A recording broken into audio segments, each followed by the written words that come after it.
I don't consider Nigeria as sacred. So Nigeria is open to negotiation. And what that means for me is that Nigeria could contract, could become smaller by different groups living, or Nigeria could actually become bigger if part of Cameroon, through a plebiscite, wants to join Nigeria. I welcome it, right? There is nothing wrong fundamentally with agitation for separation, okay? I actually think that it should be the rights of people to agitate to leave. But also, what I tell people is I once was in Boston for a conference where I spoke on the Biafran question. And I said to people, when you say that Biafra is the answer, what is the question? Okay? So I'm not saying Biafra is not the answer, but what is the question? Now, I lived as a child through the first Biafran war. And I know that there was a lot of energy and passion. This desire by people to determine their own affairs. But I also know that in the midst of the war to achieve Biafra, that there was a lot of injustice in Biafra. Okay? I happen to know that officials hoarded relief material that was donated by international agencies, hoarded them for themselves, for their friends.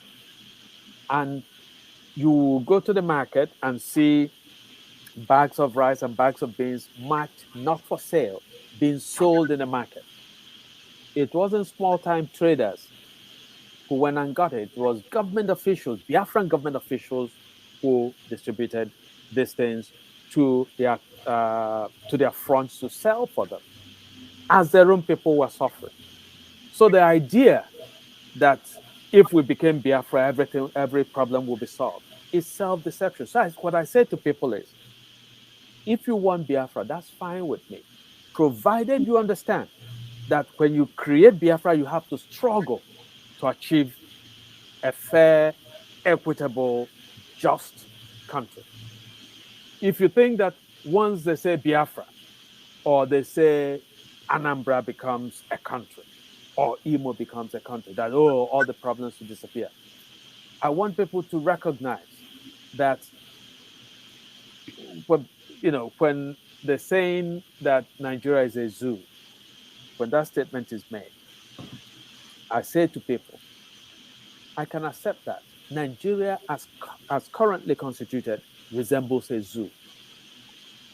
But that zoo has been created by the political elite, who include Igbo people, Yoruba people, Anang people, Efik elite, Fufude elite, Hausa elite. It was not created by one group.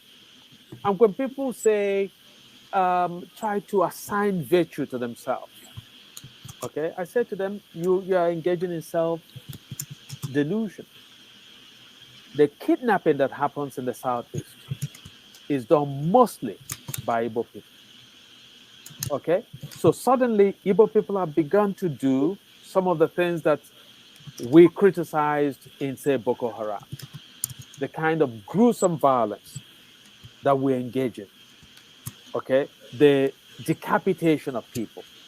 So I want people to know that we have all been traumatized by Nigeria.